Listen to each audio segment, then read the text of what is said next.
No i dzień dobry moi drodzy, w kolejnym odcinku na moim kanale. Moi drodzy, jakiś czas temu, około 3 tygodni temu puściłem Wam filmik, jak robię oto ten płot fotowoltaiczny.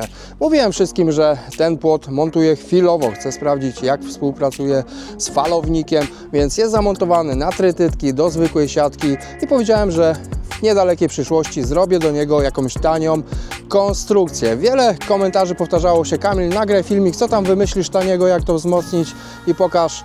Powiem szczerze, tak dużo było tych komentarzy, że dzisiaj będzie odcinek typowo o tym, jak robię właśnie konstrukcję pod te panele i oczywiście jak zmieniam ich kąt. One nie będą typowo pionowe, ale o tym w odcinku. Tak więc rozsiądźcie się, weźcie dobrą kawusię i zapraszam do oglądania.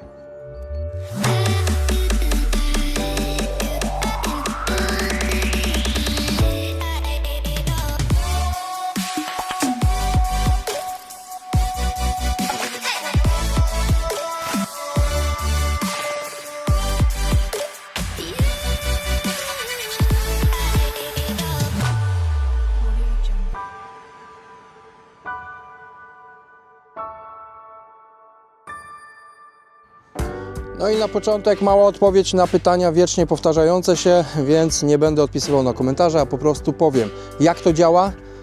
Moi drodzy, działa to genialnie, perfekcyjnie. Ta ścianka w zimę bardzo mi ratowała życie, a teraz, kiedy mam ten płot, to jest w ogóle, słuchajcie, bajka.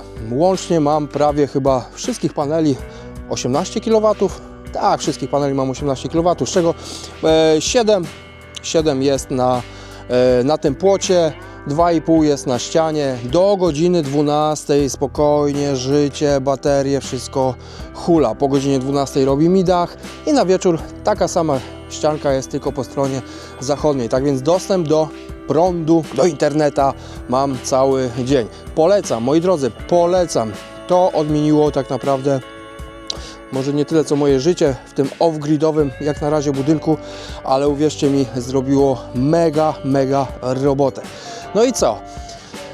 Jak mówiłem Wam wcześniej, wieszam te panele tylko i wyłącznie na tym moim tutaj drucie. Po prostu chciałem wiedzieć, jak to będzie funkcjonowało. Ale co? Już były wichury, porządne były, naprawdę. I to bujało tym. No ale jak widzicie, nic się nie stało, trzyma się. Z tym, że nie chcę, żeby tak było, bo kiedyś jak przyjdzie naprawdę jakiś Armagedon i pozwiewa mi to nie daj Boże mi uszkodzi, czy to samochody, czy to w ogóle budynek. Nie chcę. Dlatego, moi drodzy, zaopatrzyłem się w pewne profile. Już sobie je przywiozłem wczoraj. No i co? Mam tutaj, słuchajcie, zacznijmy od tego, za wszystko dałem 800 zł w cenie pocięcia. Dużo, niedużo, jak na 12 przęseł. Myślę, że nieźle. Profile tutaj zamówiłem sobie 255, bo tyle mam mniej więcej między słupkami. Profil jest 2 cm na 4 cm. I do tego celowniki. I tutaj mam 2,5, ale w środku są mniej więcej 2,3, więc zobaczcie, jak sobie ładnie one tutaj się zgrywają. Jeden w drugi sobie będzie wchodził, tak? W ten oto sposób. No i co? O ile mam te celowniki ocynkowane, o tyle nie brałem ocynkowanych, słuchajcie, zwykłych profili, ponieważ jak pamiętacie, w jednym z filmików robiłem z ocynkowanych profili całą konstrukcję pod fotowoltaikę. No, mówiliście, że ocynk to się nie będzie nadawał i tak dalej. Ja mówię, no jak się nie będzie nadawał? No ocynk będzie się nadawał. Powiem Wam szczerze, po 5 latach widać ogniska rdzy. Trzeba byłoby to malować cały czas. Więc doszedłem do wniosku, że nie będę przeinwestowywał, bo ocynk kosztuje razy 2. Nie będę przeinwestowywał, wezmę sobie zwykłą czarną stal, za chwilę poświęcę od razu trochę czasu i farbą antykorozyjną wszystkie te profile sobie wymaluję.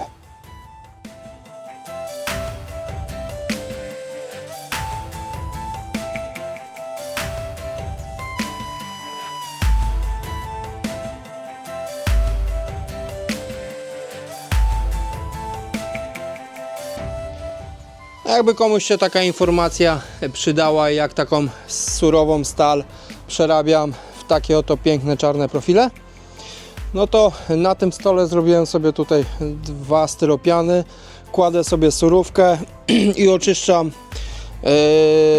Ja tutaj mam aceton akurat, nie mam benzyny ekstrakcyjnej, ale oczyszczam acetonem z tego brudu, przemalowuję sobie to na raz. Za jakieś 20 minut to już jest na tyle suche, przerzucam sobie na drugi stół i na drugim stole maluję na drugi raz. No i to wygląda sobie bardzo fajnie. Mnie nikt nie sponsoruje, ale powiem Wam szczerze, polecam ten Altax. Jest taki bezpośrednio na rdze. Bardzo fajnie się, słuchajcie, tym maluje. Jest to, nie wiem czy zobaczycie jak się fajnie to rozprowadza. O, ładnie już pokrywa to na drugi raz. Spoko, spoko. Podoba mi się ten Altax, więc jak coś to tym Altaxikiem możecie sobie, jakby oczywiście ktoś miał potrzebę, w ten sam sposób te profile wymalować. No dobra, biorę się, muszę je przemalować sobie wszyściutkie.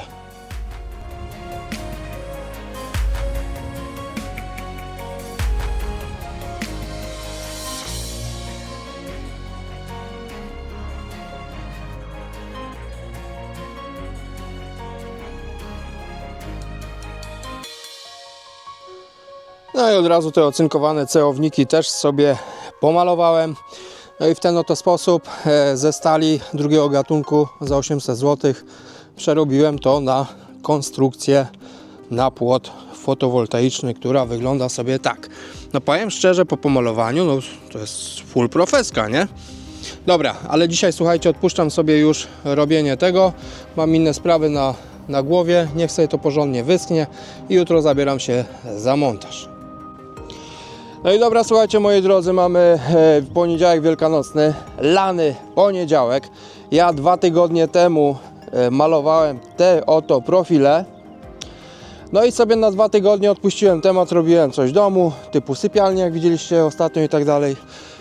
No i niestety, no przyszedł ten lany poniedziałek i narobił szkód. Przyszła potężna wichura, dzisiaj też cały dzień wieje. No i niestety parę paneli mi pozrzucało. Zobaczcie sobie jak to było dzisiaj o 4 rano, jak szybko to sprzątałem. No niestety, 4 rano przyszła wielkanocna wichura. No i nie wytrzymało. Płot leży. No, to tyle. No dobra, słuchajcie, uczcie się na moich błędach, bo pomysł z płotem był ciekawy. Fajnie to produkowało, no ale jeżeli byście chcieli mieć jednak tak długą linię, taki długi string paneli, jednak opór na 10 paneli jest inny niż na 2 na 3. Ewentualnie jeżeli co drugie przęsło byłby panel. Tak więc no niestety mam szkody. Lany poniedziałek od samego rana muszę sobie troszeczkę płot naprawić. Oczywiście zdawałem sobie sprawę, że to jest za słabe. Dlatego już kupiłem profile, już miałem to poprawiać, no ale niestety nie zdążyłem. No ale co, nie ma co się przejmować. Pamiętajcie, ja jestem z tego typu ludzi, którzy wiecznie się czegoś uczą, a przede wszystkim pokazuję Wam swoje błędy, żebyście Wy ich nie popełniali. Ja sobie zdawałem sprawę, że wiaterki te panele będą wytrzymywały, ale mogą nie wytrzymać porządnej wichury i tak się też u mnie stało. Przede wszystkim jak ja robiłem ten cały płot, jak pamiętacie stali widzowie, zanim jeszcze powstał ten budynek, robiłem to ogrodzenie, ono też mnie dużo nie wyszło. Ja wpuszczałem druty do 4. bloczka, czyli dotąd. I całe ogrodzenie dookoła było, słuchajcie, na 4 bloczkach.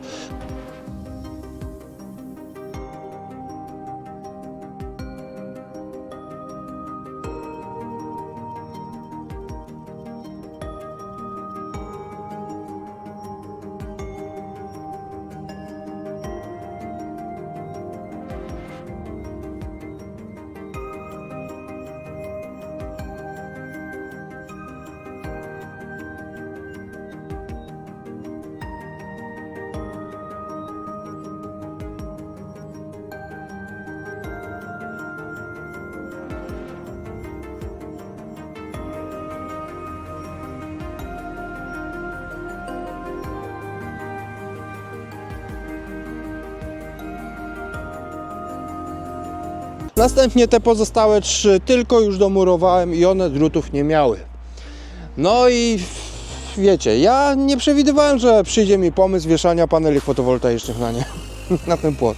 No a przyszedł taki pomysł i teraz może jakby te druty były do końca ok, ale nie ma tych drutów, nie ma czego odżałowywać. No i co, siła jaka pchała na te panele od góry mocno, przeważyła na tyle, że właśnie w tych miejscach te bloczki mi popękały.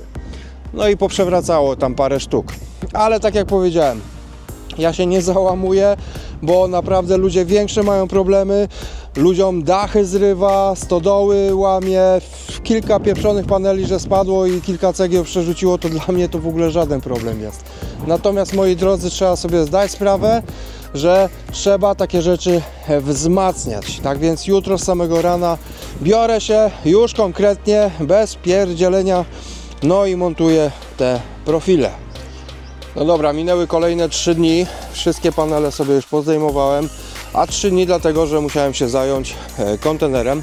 Jak widzicie, kontener zmienił lokalizację, wylądował z tyłu domu, bardziej będzie mi spełniał funkcję tutaj niż na froncie działki. No ale wracamy, słuchajcie, do tematu. Przywiozłem sobie pręty zbrojeniowe, mam zamiar zdejmować przęsełko po przęsełku. No i co? Trzeba to przemurować. Tym razem na tych przęsłach, gdzie będą panele fotowoltaiczne, czyli zaczynamy od tego bądź od tego, zaraz zobaczymy jeszcze. Zdejmuję te 3 pierwsze bloczki. Jak będą za dobrze zmurowane, to je lekko przekuwam, nawiercam się wiertłem 10 i wpuszczam 8, żeby właśnie na tych przęsłach, tylko na tych przęsłach, bo mówię, resztę zostawiam sobie na tych przęsłach, gdzie będą panele, właśnie żeby dać już zbrojenie tak jak powinno być do samej góry słupka.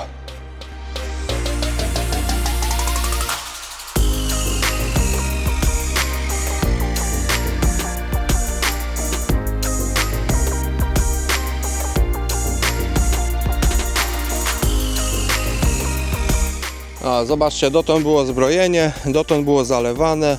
Jak wszystkie miałem zalane, no to już tutaj nawet tego nie zalewałem, tylko przemurowałem. Zobaczcie, tu jest pręt. No i powiem wam szczerze, że to spokojnie by wszystko wytrzymało, gdyby te pręty były do końca. Ale jak mam być szczery, to i tak te panele ładnie wytrzymały na takiej gównianej, za przeproszeniem, siatce. Pamiętacie, ja kupiłem te panele za grosze, tylko na 3 wkrętach.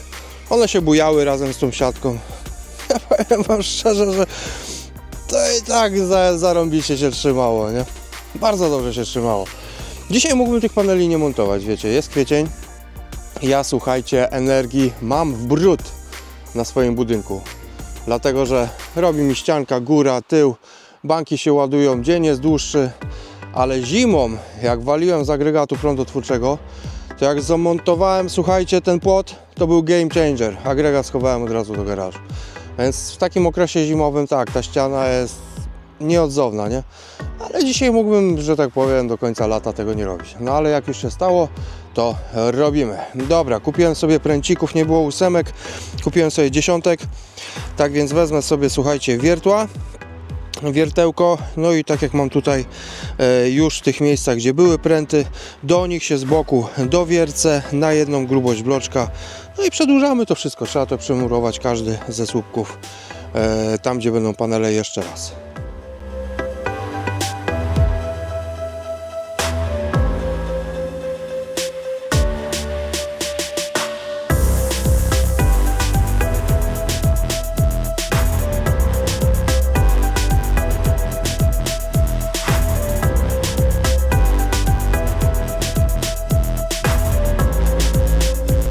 Słuchajcie, chciałem wam pokazać na przykładzie tego słupka, jaka jest różnica, kiedy jedyny drucik jest tylko zatopiony.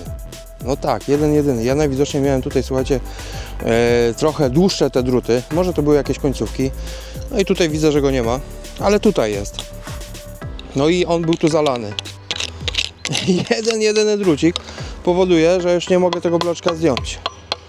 Jest po prostu, wręcz to jest niemożliwe do zdjęcia, nie? No.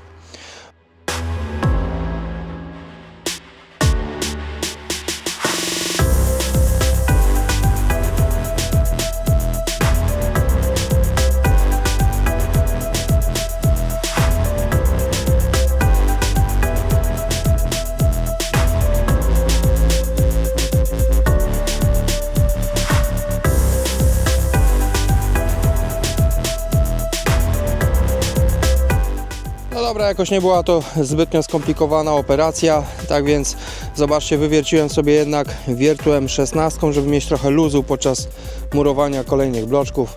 No i co? Zalewam, muruję, stawiam płotek z powrotem, tym razem z prętami i tyle. No, wielki problem. Biorę się za robotę. No dobra, ponieważ to nie jest odcinek o murowaniu ogrodzenia, tylko o tym, jak robię konstrukcję pod te panele. Tak więc wymurowałem sobie, zalałem, no i na drugi dzień wracam do Was z zrobieniem właśnie konstrukcji. Teoretycznie ten beton mógłby kilka dni sobie poleżeć, ale pamiętajmy, że to nie jest cały słupek zalewany, tylko te druty z taką wnęką, więc spokojnie już na drugi dzień jest to na tyle wytrzymałe, że mogę wieszać te panele, robić wszystko. Jakbym zalewał, nie wiem, w całości, no to wiadomo, beton 27 dni wystyga. Dobra, słuchajcie, zabieram się za zdejmowanie pierwszego panela. Zdejmuję go w całości, no i szykuję moje cełowniki do montażu.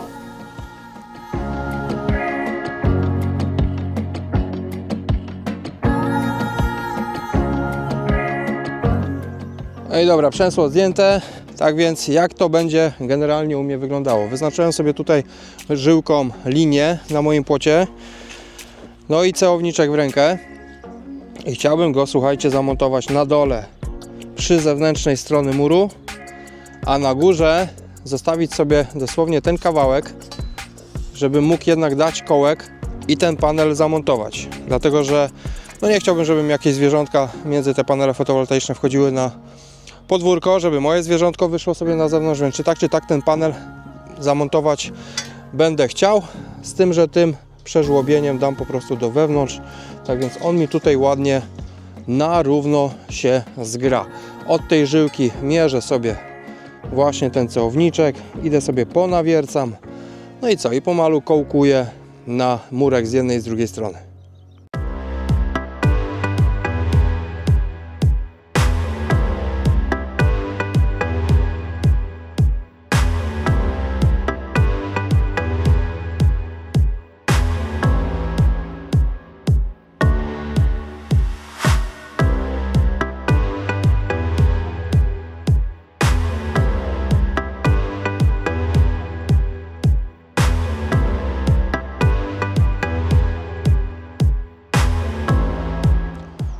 I pierwsze cełowniki mam już sobie w ten sposób zamontowane, tak jak Wam tłumaczyłem. Nie dość, że są pod kątem, czyli produkcja będzie delikatnie większa, bo nie będzie idealnie w pion, to jeżeli wiatr będzie dmuchał w górną część, to siła będzie troszeczkę spychać pod panel i tak to będzie sobie, słuchajcie, hulało. No i dobra, na etapie jeszcze przygotowywania sobie cełowników wywierciłem sobie otwory na samej górze, tam gdzie będę chciał pod linkę. No i mój panel ma 113 cm, więc tak na 111, żeby po środku poprzeczek były otwory. No i tutaj dałem sobie na środku. Teraz co? Mam śrubeczki. Śrubeczki sobie poprzekładam przez te moje otwory. Jedna,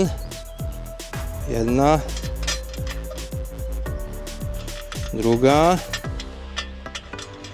No wejdź. No i trzecia, tak? I zrobimy sobie to samo z drugiej strony. Ok.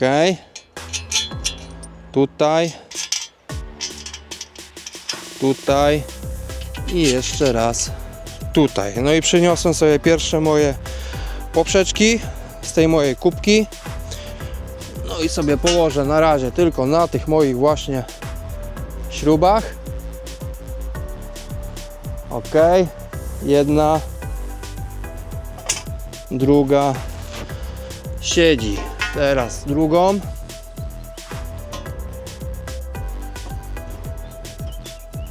Ok, wchodzi. Teraz tutaj siedzą. No i mam trzecią poprzeczkę. Pyk. I pyk. No i to wygląda sobie, słuchajcie, w ten sposób. Tak więc tu między górą a dołem powinienem mieć te moje 113. No panel ma 113,5, ale tak mniej więcej celowałem, żeby te 113 zachować. Teraz zobaczymy. O, nawet 113,5.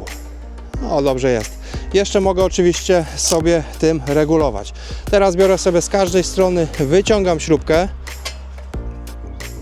tak jak tutaj, obniżam, zaznaczam w tym moim otworku, pilnuję się oczywiście żyłeczki, żeby to miało ręce i nogi, no i zdejmuję. Ja mam tutaj taką wiertarkę stołową, polecam na wiertarce stołowej takie rzeczy sobie robić, pionową wiertarkę, bo ręczną to słuchajcie, można się troszeczkę zamęczyć, więc zaznaczam sobie każde te otworki, no i skręcam już to na gotowo.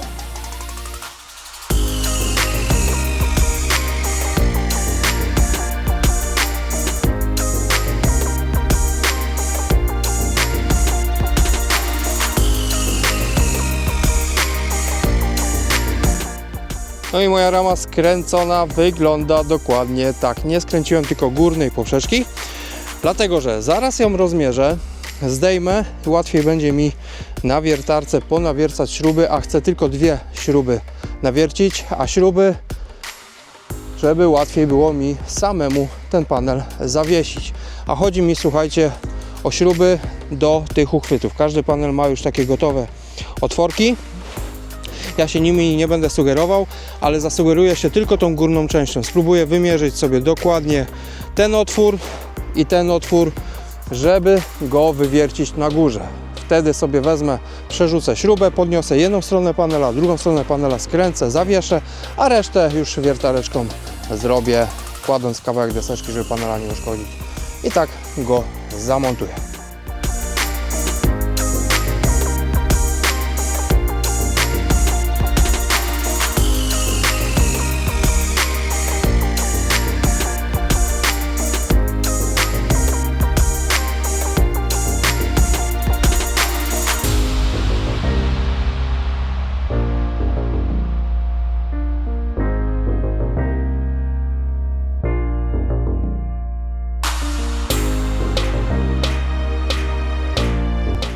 No i dobra, jak już panel wisi na tych 2 pierwszych śrubach, co Wam mówiłem, na oryginalnych uchwytach, no to teraz biorę sobie panel podłogowy, bo nie mam żadnej deseczki. Kiedyś jak były te panele fotowoltaiczne takie szersze, grubsze, to fajnie się poziomica mieściła.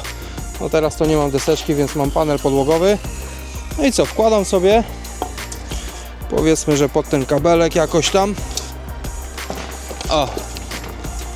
Chodzi o to, że jak teraz będę sobie wiercił wiertarką, przekręcał i w razie jak już przejdę przez aluminiową ramę panela, żeby się nie przebić, żeby nie uszkodzić ogniw panela. No i tyle. Wiercę, montuję, daję 4 śruby na dole, 4 śruby na górze, blisko końcówek i na środku też po jednej śrubie. Teraz na takim stelażu tak naprawdę cała ta długość nie ma najmniejszego znaczenia, bo jak skręcę porządnie, to chodzi tylko i wyłącznie o ten moment trzymania między panelem a słupkiem. Tylko i wyłącznie o to. Tak samo tutaj. Tu jak będzie skręcone na równo, to będzie sztywno trzymało się w całości.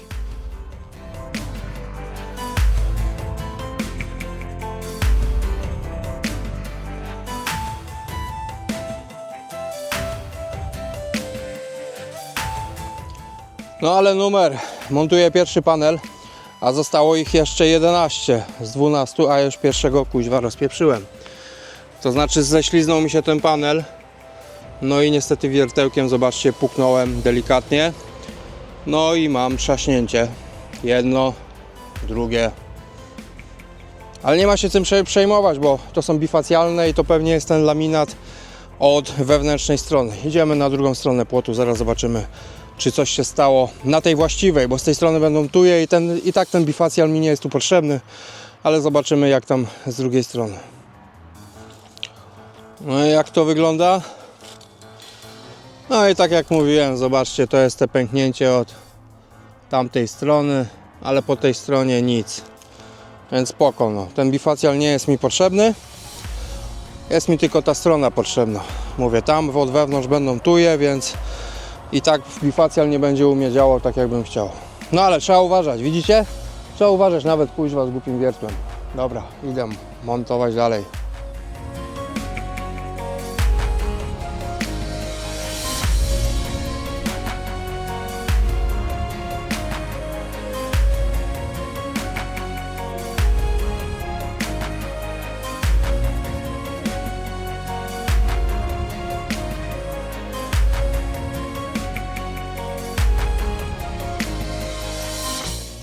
No i dobra, wygląda, słuchajcie, to w ten sposób. Panel zamontowany, fotowoltaiczny, zamontowany też panel mój ogrodzeniowy. Tutaj przy rancie, no wygląda może to tak, nie wiem, no nietypowo przede wszystkim, no ale działa i jakiś tam zwierzaczek mi nie wyjdzie. Ja cały czas mówię, że i tak będę tutaj robił tuje. Tu będzie jedna wielka tujoza wzdłuż tego płotu z jakimś tam fikuśnym krawężnikiem, więc w niczym mi to nie przeszkadza. Myślę, że teraz wiaterek tego nie zdmuchnie. Bardzo mocno zamontowane. Dodany jest kąt. Będę się teraz powtarzał, no ale zobaczcie, dodany jest kąt tych paneli. Niewielki, ale jednak robi różnicę. Zobaczymy jeszcze, jak wygląda to z zewnątrz. No i jeszcze jesteśmy na zewnątrz. Tak więc kąt panela jest fajny. Wcale to w niczym nie przeszkadza. No a jednak zawsze coś tam zrobi. Moi drodzy, nie będę Wam nagrywał przejrzyście całego płotu jak robię, bo mi się zeszło z jednym panelem zamontowaniem z dobre 2 godziny.